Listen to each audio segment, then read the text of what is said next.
Hello friends, स्वागत है आपके अपने यूट्यूब चैनल ऋषभ क्लासेज में। आज का वीडियो आपको जैसा कि दिख भी रहा होगा कि पवन सीरीज का डीएलएड 4th सेमेस्टर का जो फर्स्ट पेपर है वो होने वाला है। देखिए, फर्स्ट पेपर का जो पार्ट 1 है मैंने ऑलरेडी करा रखा है पीवाईक्यू का। तो अगर आपने अभी तक नहीं देखा है तो जाइए सर्च कीजिए, प्लेलिस्ट आपको प्रोवाइड करा दी गई है। पवन सीरीज बाई ऋषभ क्लासेस करेंगे 4th सेमेस्टर का तो आपको मिल जाएगा, ठीक है। उस वीडियो में मैंने आपको जो भी चीज़ें लगता था कि बहुत ही इम्पॉर्टेंट है और आपके अतलेगुत्री में पूछा जा सकता है, मैंने उन सारी चीज़ों पे बात किया था। तो आइए हम आज स्टार्ट करते हैं 78 क्वेश्चन से। 77 क्वेश्चन तक मैंने करा रखा था और इस वीडियो में मैं आपके जो जितने भी अतलेगुत्री प्रश्न हैं, टोटल 151 प्रश्न है पवन सीरीज में, तो मैं सारे कराने वाला हूँ। तो आप लोग वीडियो को लास्ट तक देखिएगा और कॉपी कलम लेके बैठ जाइए। जो चीज़ें आपको लगती है कि डिफ़िकल्ट है उसको नोट डाउन करते चलिए, ठीक है। तो आइए स्टार्ट करते हैं। देखिए, जैसा कि आप लोग को यहाँ पे दिख रहा होगा कि फर्स्ट क्वेश्चन हम लोग का क्या दे रखा है कि क का उच्चारण स्थान है। देखिए, ये सारे क्वेश्चन कई बार पूछे जा चुके थे, इसलिए मैंने आपको जो उच्चारण स्थान थे सबको विस्तारपूर्वक बता रखा है क्वेश्चन बाय क्वेश्चन। तो आपने नोट डाउन किया होगा, मुझे पूरा उम्मीद है, ठीक है। तो क के उच्चारण स्थान की बात करें तो क का उच्चारण स्थान क्या होता है? कंठ होता है, ठीक है। और भी क से उच्चारित होने वाले वर्ड कौन कौन से होते हैं मैंने बताया है, उम्मीद है कि आपने पढ़ा होगा। तो ऑप्शन नंबर स क्या हो जाएगा? बिल्कुल सही हो जाएगा। और अगर हम 79 क्वेश्चन पे चलें तो 79 क्वेश्चन कर रखा कि इच्छा शब्द का पर्यायवाची है। इच्छा शब्द का जो पर्यायवाची है क्या आशा है, स्पृहा है, स्पृहा है या फिर अभिलाषा है या उपयुक्त सभी है। तो ऑप्शन नंबर द क्या हो जाएगा? बिल्कुल सही हो जाएगा, क्योंकि ये तीनों विकल्प ही क्या है? पर्यायवाची हैं इच्छा शब्द के, ठीक है। 80 क्वेश्चन की अगर हम बात करें तो 80 क्वेश्चन क्या कर रखा कि कोष्टक चिन्ह है। देखिए, कोष्टक चिन्ह कौन सा है? अ है, ब है, स है या उपयुक्त सभी है। तो इसको देखिए, हम इसको छोटा कोष्टक कहते हैं, इसको मझला कहते हैं और इसको हम बड़ा कोष्टक कहते हैं। तो तीनों ही कोष्टक के चिन्ह है, तो उपयुक्त सभी क्या हो जाएगा? बिल्कुल सही हो जाएगा, ठीक है।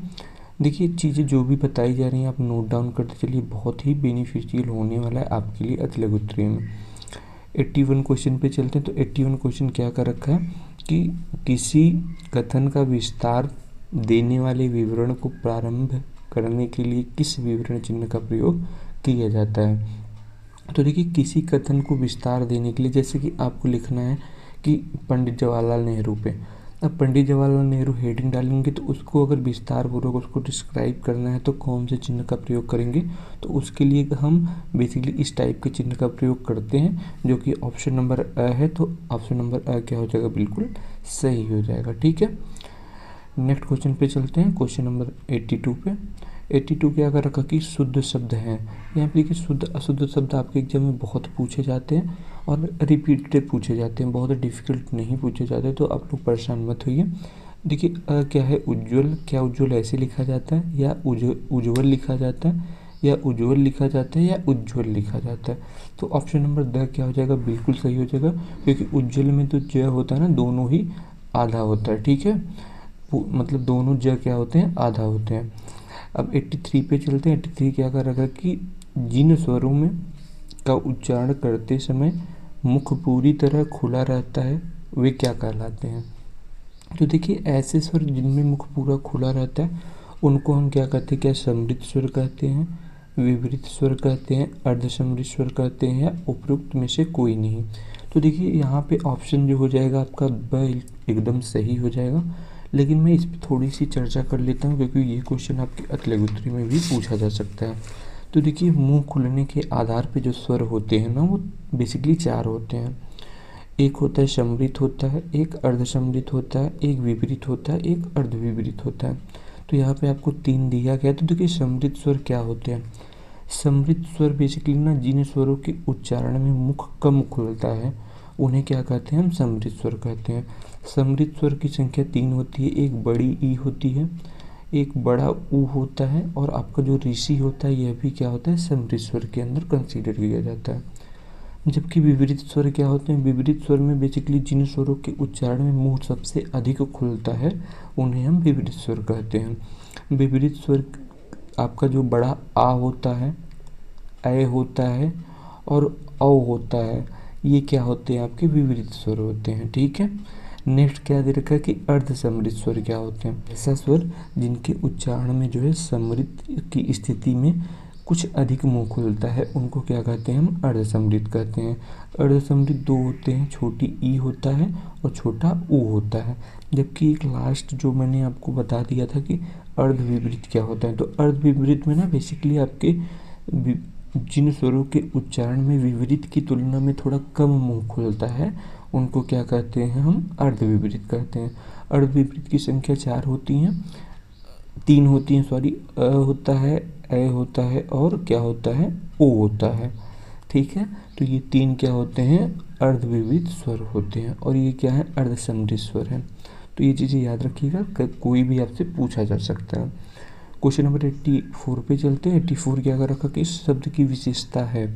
देखिए, शब्द की विशेषता शब्दों के मेल से वाक्य बनता है, वाक्यों में प्रयोग किए गए शब्द पद कहलाते हैं, या फिर शब्दों के बिना भाषा का कोई अस्तित्व नहीं है। तो बताइए चारों विकल्प में से कौन सा विकल्प सही होगा। जी हाँ, जो ऑप्शन होगा आपका द क्या हो जाएगा, बिल्कुल सही हो जाएगा, क्योंकि ये सारे विकल्प ही शब्दों की विशेषता बतलाते हैं। ठीक है, अब हम क्वेश्चन नंबर 85 पे चलते हैं। 85 क्या कर रखा है कि दी हुई संख्याओं को अवरोही क्रम में। देखिए, अवरोही और आरोही के बारे में मैंने ऑलरेडी बहुत ही विस्तारपूर्वक आपको बता रखा है। तो अवरोही क्या होता है, अवरोही जो होता है घटता क्रम होता है, मतलब सबसे पहले सबसे बड़ा संख्या, फिर उससे छोटी संख्या, फिर उससे छोटी संख्या। तो यहाँ पे संख्याएं भी इंडिकेट कर रखी हैं कि 78, 54, 78, 46, 78, 64 या 78। इसको हमें अवरोही क्रम में लिखना है। तो अवरोही क्रम में देखिए सबसे पहले 78, 64 सबसे बड़ी संख्या है, तो देखिए कहाँ पे है, ए में भी है, बी में भी है, इसमें भी है, इसमें भी है। ठीक है, इसमें नहीं है, इसमें है, तो ये तो कट गया और ये भी कट गया, तो हमारा ऑप्शन बचा और स। अब देखिए इससे छोटा कौन सा है, 78, 54 है, तो 78, 54 ऑप्शन नंबर ए में है, तो ए क्या हो जाएगा, सही हो जाएगा। जबकि 78, 46 है, ये क्या हो जाएगा, गलत हो जाएगा। कहने का मतलब सबसे बड़ी संख्या, फिर उससे छोटी, फिर उससे छोटी, जैसे सीढ़ी पे उतरते हैं, ऐसे ही आपको ये चीज़ें फॉर्मेट याद रखना है। ठीक है, क्वेश्चन नंबर 86 पे चलते हैं। 86 क्या कर रखा है कि संख्या 5 को शून्य से गुणा करने पर गुणनफल प्राप्त होता है। अगर हम 5 को शून्य से गुणा करेंगे तो गुणनफल क्या प्राप्त होगा, 0। या फिर आप किसी भी दुनिया के किसी भी संख्या को अगर 0 से गुणा करेंगे तो आंसर हमेशा क्या मिलेगा, 0। ठीक है, तो ऑप्शन नंबर अ क्या हो जाएगा, बिल्कुल सही हो जाएगा। ठीक है, अब नेक्स्ट क्वेश्चन पे चलते हैं। Question number 87। 87 में क्या कह रखा है कि शून्य को किस संख्या से भाग देने पर भागफल आता है। देखिए, शून्य को किसी संख्या से भाग देंगे तो भागफल क्या आ जाएगा, शून्य आएगा। ठीक है, क्वेश्चन नंबर 88 पे चलते। देखिए, ये बोला है प्रश्न ना, शून्य को किसी संख्या से भाग देना है, ये नहीं बोला है कि शून्य में किसी संख्या से, मतलब शून्य को में किसी संख्या, जैसे 0, 1/0 किसी संख्या में शून्य से भाग नहीं देना है, शून्य को किसी संख्या से भाग देना है। ठीक है, तो ऑप्शन 0 आएगा, जबकि इसको हम परिभाषित नहीं कर सकते हैं। ठीक है, तो अगर 1/0 पूछ लेगा तो इसका आंसर क्या हो जाएगा, इनफाइनाइट। क्वेश्चन नंबर 88 पे चलते हैं। 88 क्या कह रखा है कि पुस्तक प्रेस कारखाने में पिछले वर्ष 39, 77, 9 तथा वर्तमान में 46, 75, 9 पुस्तक छपकर तैयार हुई हैं। कुल कितनी पुस्तकें छपी हैं। तो इसमें देखिए कुल पुस्तकों की संख्या पूछी है टोटल, तो हम क्या करेंगे, दोनों को ऐड कर देंगे। ठीक है, दोनों को ऐड करेंगे तो देख लीजिए 9 में 9 जोड़ेंगे तो 18 आ जाएगा। जबकि देखिए हमारा जो डिजिटल सम है लास्ट डिजिट 8 एक ही में है, तो ऑप्शन नंबर ब क्या हो जाएगा, बिल्कुल सही हो जाएगा। ठीक है, नेक्स्ट क्वेश्चन पे चलते हैं 89 पे। 89 क्या कर रखा कि 1 सैकड़े में कितनी दहाई होती हैं।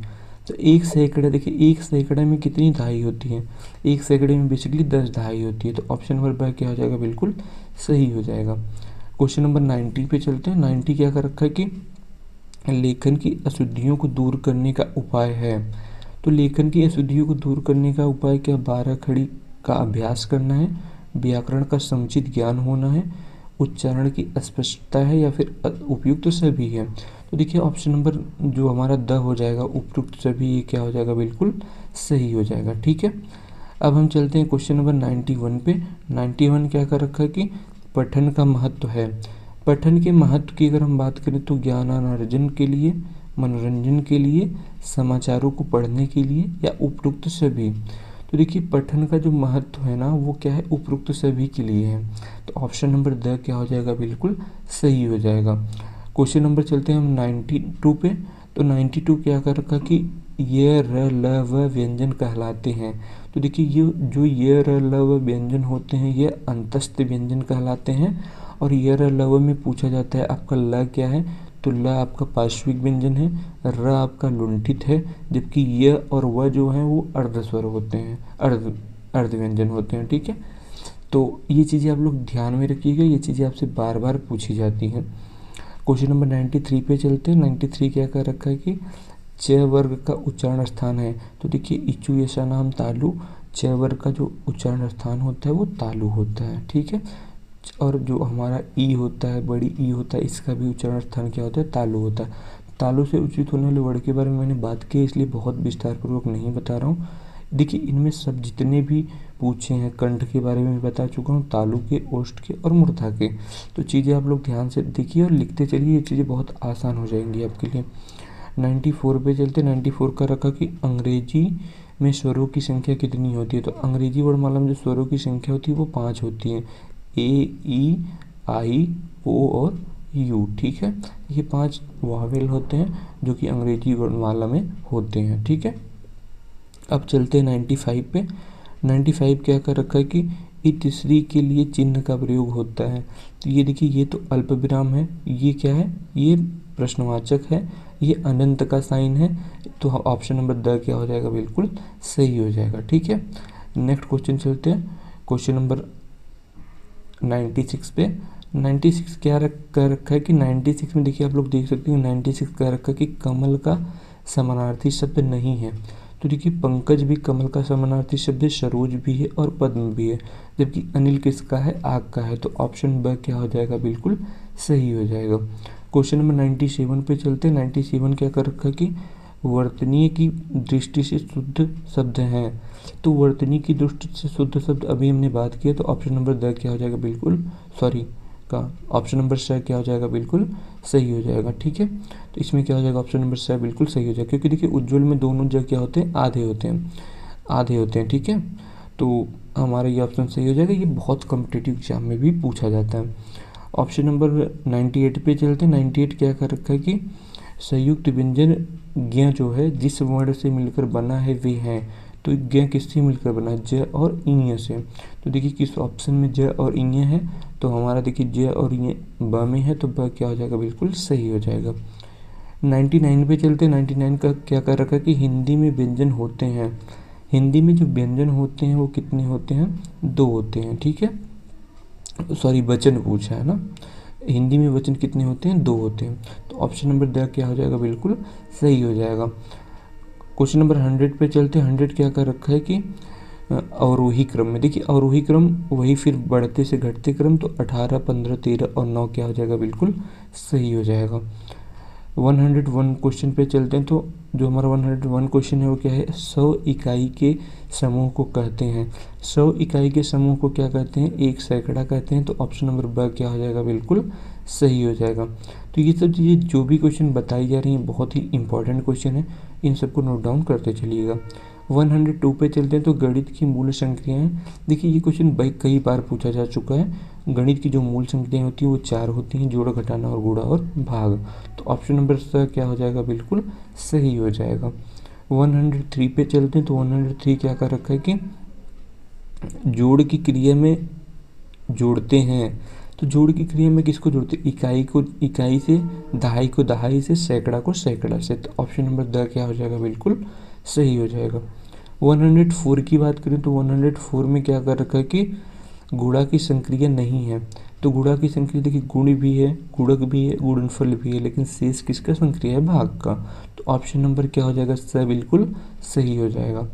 नेक्स्ट क्वेश्चन पे चलते हैं 105 पे। तो देखिए 105 क्वेश्चन क्या कर रखा कि लेखन एक शारीरिक क्रिया है जिसमें बालकों के हाथों की गतिविधियां करनी पड़ती हैं।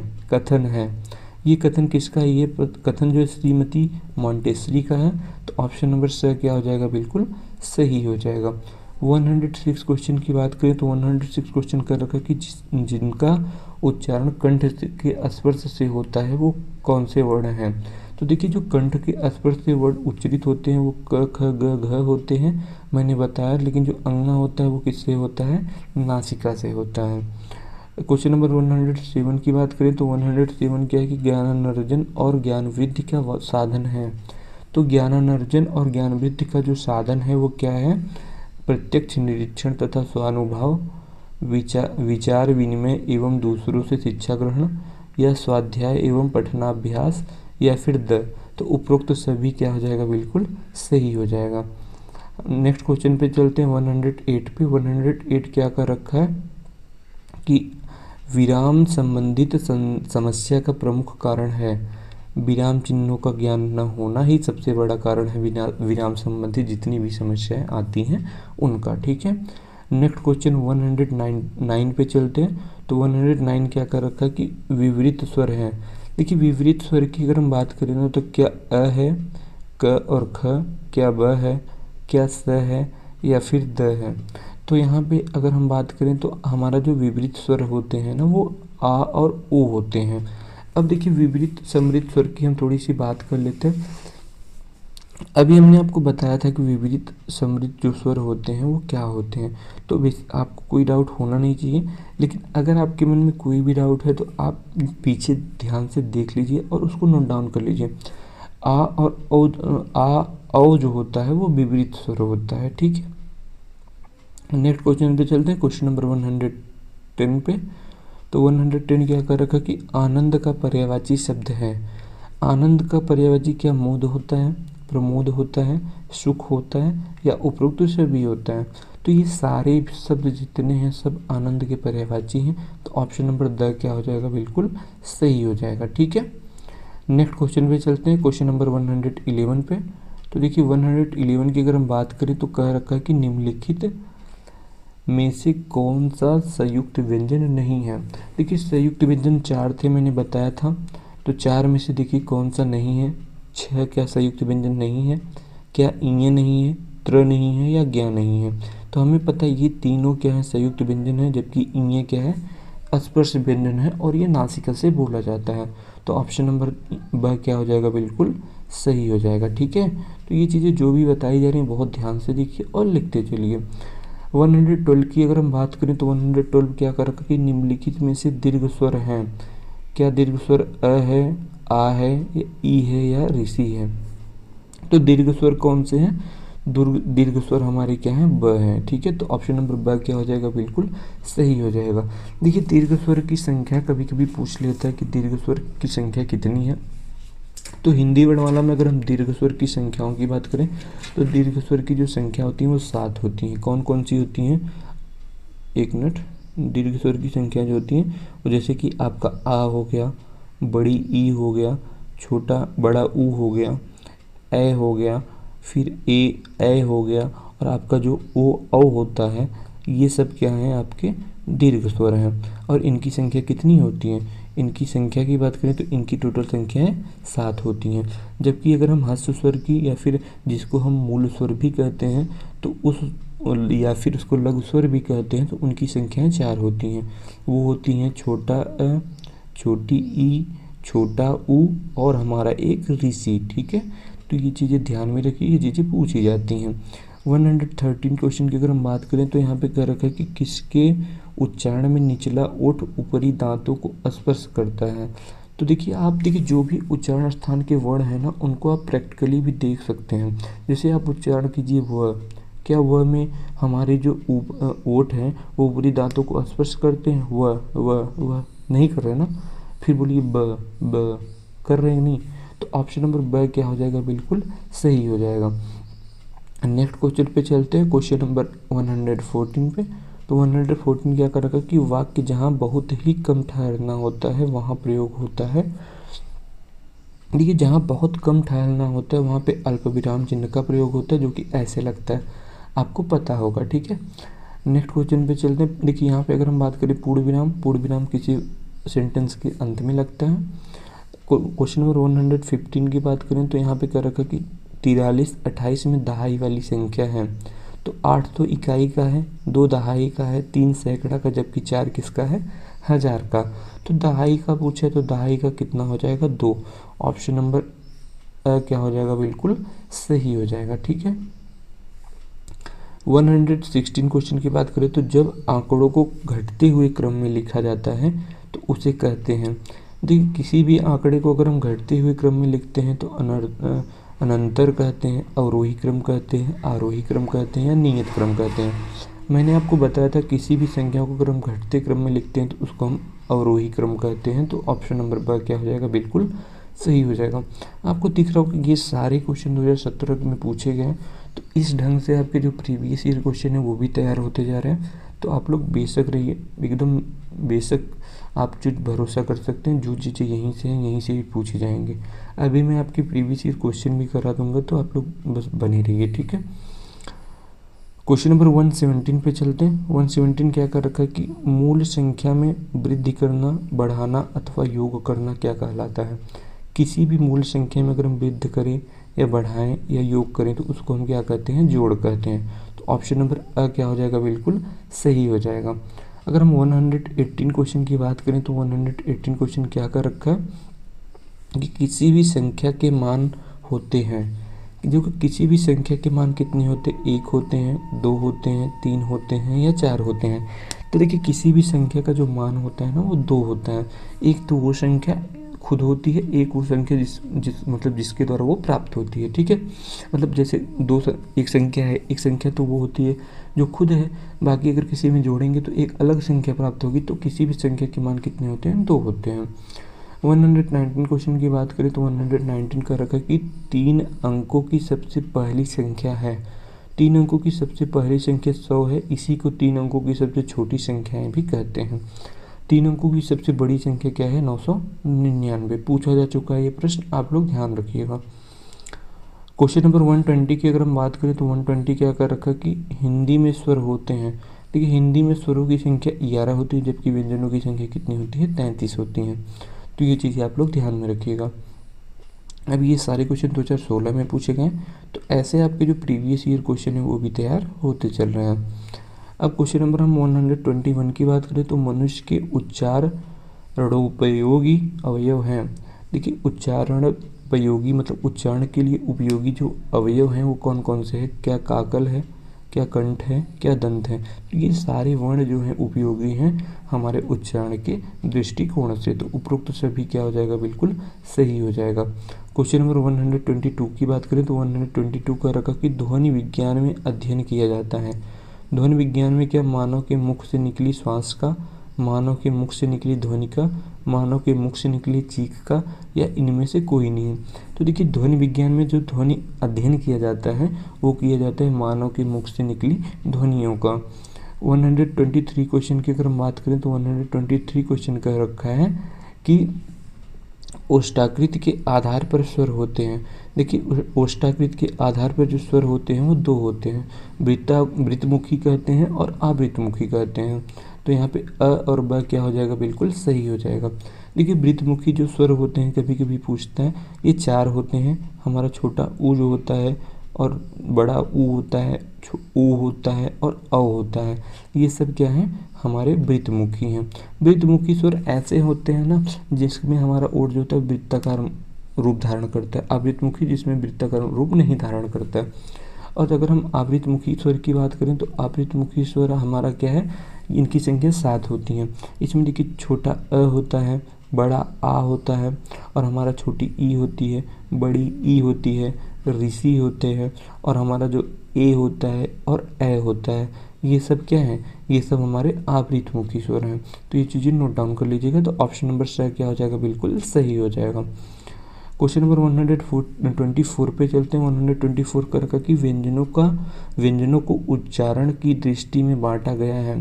तो देखिए, उच्चारण की दृष्टि में व्यंजनों को कितने भागों में बांटा गया है, 3 भागों में। ठीक है। तो ऑप्शन नंबर ब क्या हो जाएगा, बिल्कुल सही हो जाएगा। 125 की बात करें तो 125 क्या कर रखा है कि ध्वनियों के उच्चारण में होने वाले यत्न को प्रयत्न कहा जाता है। यह होते हैं। ये क्या होते हैं? स्वर तंत्री में कंपन से, श्वास की मात्रा से, जीवा तथा अन्य अवयवों से, या उपरोक्त सभी से।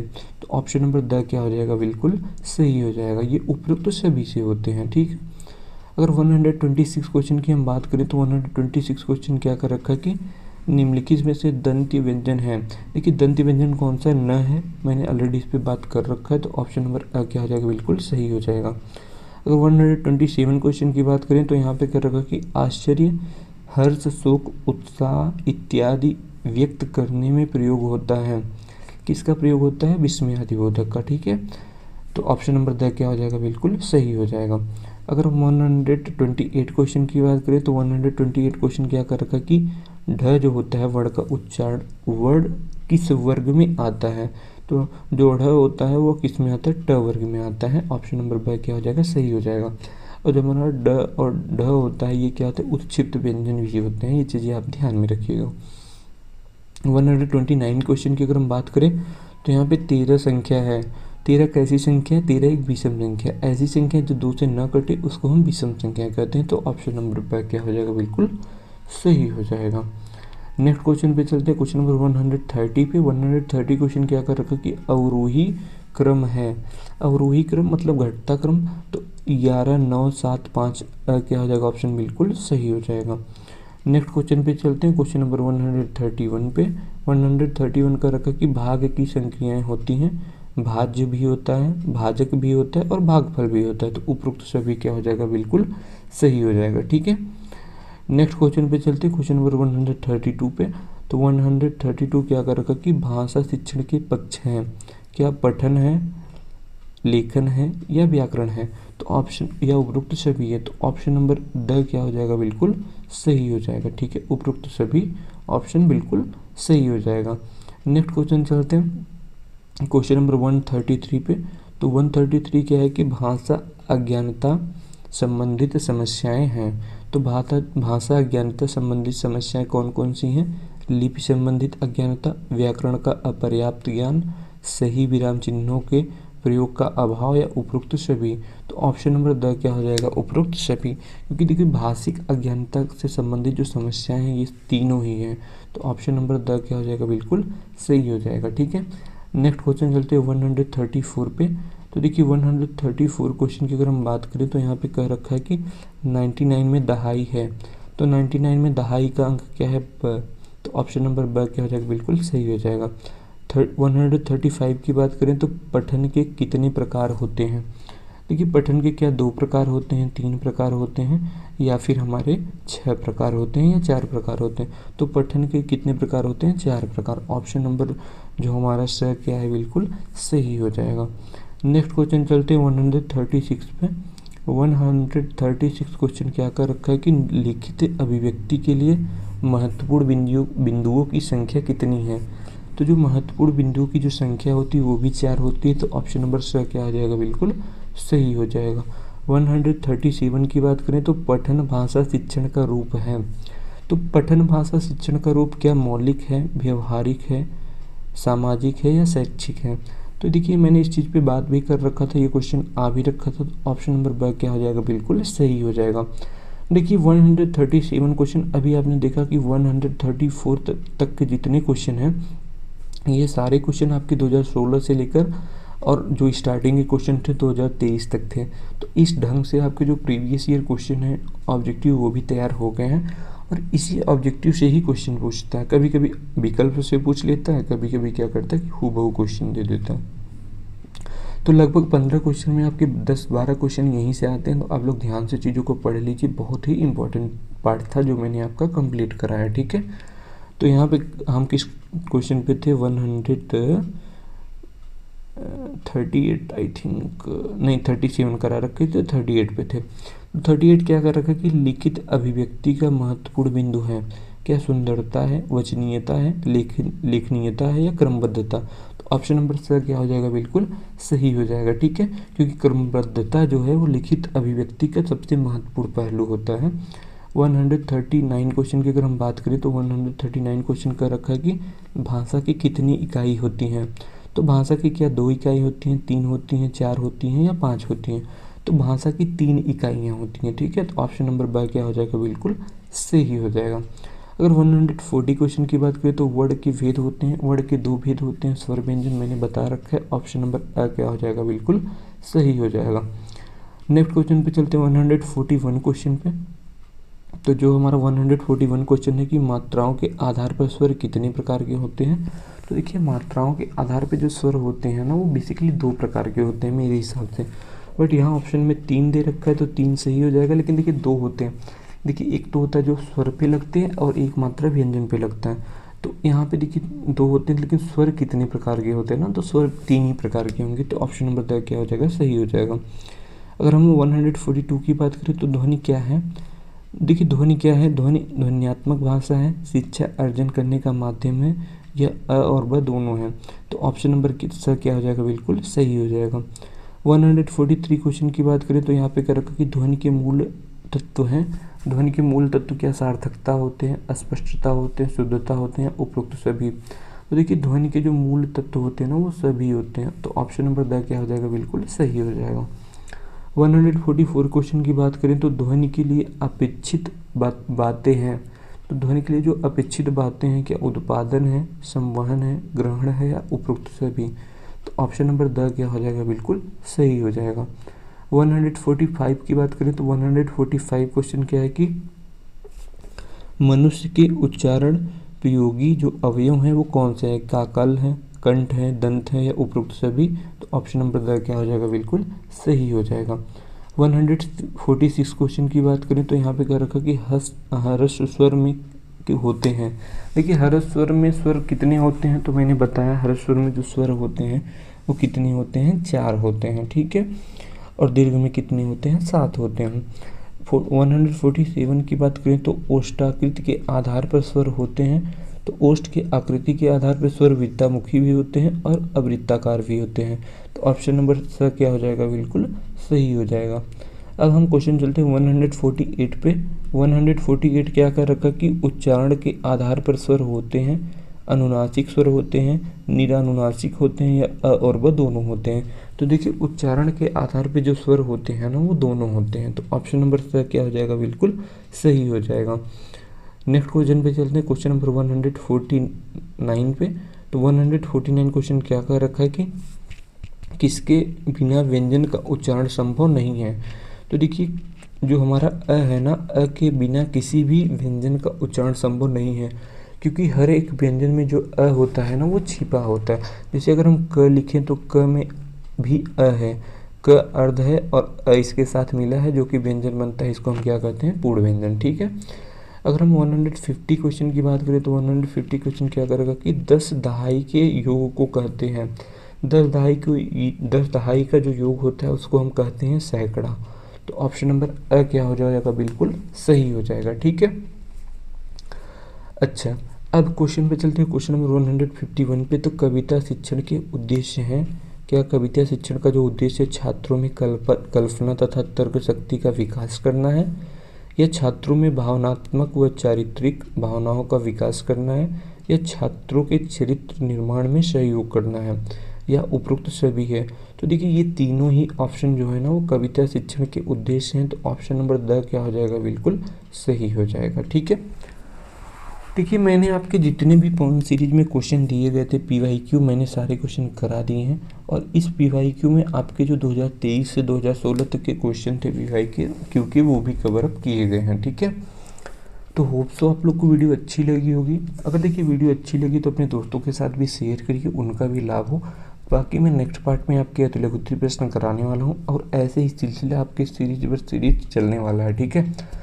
आपके एग्ज़ाम तक आपके जितने भी सब्जेक्ट हैं सबको मैं कवर करा दूंगा, तो विश्वास रखिए। और आपके जो इंपॉर्टेंट क्वेश्चन है वो भी मैं आप लोग के बीच में लेके आता रहूँगा। बाकी मिलते हैं नेक्स्ट वीडियो में, तब तक के लिए tata bye bye, take care, thanks for watching.